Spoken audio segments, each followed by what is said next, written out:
കഴിഞ്ഞ തവണ കൈവിട്ട കൽപ്പറ്റ നിയോജക മണ്ഡലം തിരികെ പിടിക്കാൻ RJDയിലെ യുവ നേതൃത്വത്തെ ഇറക്കാൻ ആലോചന.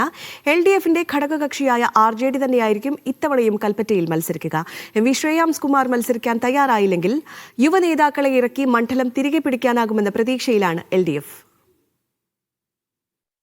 ദുരന്തബാധിതർക്ക് സർക്കാർ നിർമ്മിക്കുന്ന ടൗൺഷിപ്പും വയനാടിന്റെ സ്വപ്ന പദ്ധതിയായ കള്ളാടി ആനക്കാംപൊയിൽ തുരങ്കപാതയുടെ നിർമ്മാണവും ഉൾപ്പെടെ വികസന നേട്ടങ്ങൾ പറഞ്ഞുകൊണ്ടാണ് തെരഞ്ഞെടുപ്പിനെ നേരിടാൻ LDF ഒരുങ്ങുന്നത്. കോൺഗ്രസിന്റെ സിറ്റിംഗ് സീറ്റ് ആണെങ്കിലും 2016 മണ്ഡലത്തിൽ വിജയിക്കാനായതിന്റെ പ്രതീക്ഷ LDFനുണ്ട്. കൽപ്പറ്റയിൽ RJDയാണ് മത്സരിക്കാറുള്ളത്. ഇത്തവണയും അതിന് മാറ്റമുണ്ടാകില്ല.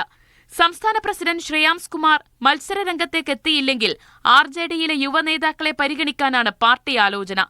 RJD സംസ്ഥാന കമ്മിറ്റി അംഗം PK അനിൽകുമാർ, യുവജനതാദൾ ജില്ലാ പ്രസിഡന്റ് PP ഷൈജൽ, മുൻ ജില്ലാ പഞ്ചായത്ത് സ്റ്റാൻഡിംഗ് കമ്മിറ്റി അംഗം ജുനൈദ് കൈപ്പാണി എന്നിവരെല്ലാം പട്ടികയിലുണ്ട്. UDFൽ ലീഗ് കൽപ്പറ്റ സീറ്റ് ആവശ്യപ്പെടാൻ ഒരുങ്ങുന്നുണ്ടെങ്കിലും മുന്നണി ചർച്ചകളിലേക്ക് കടക്കാത്ത സാഹചര്യത്തിൽ T സിദ്ദിഖിനെ തന്നെ ഇറക്കി മണ്ഡലം നിലനിർത്താനാണ് കോൺഗ്രസ് ആലോചന. മീഡിയ 1 വയനാട്.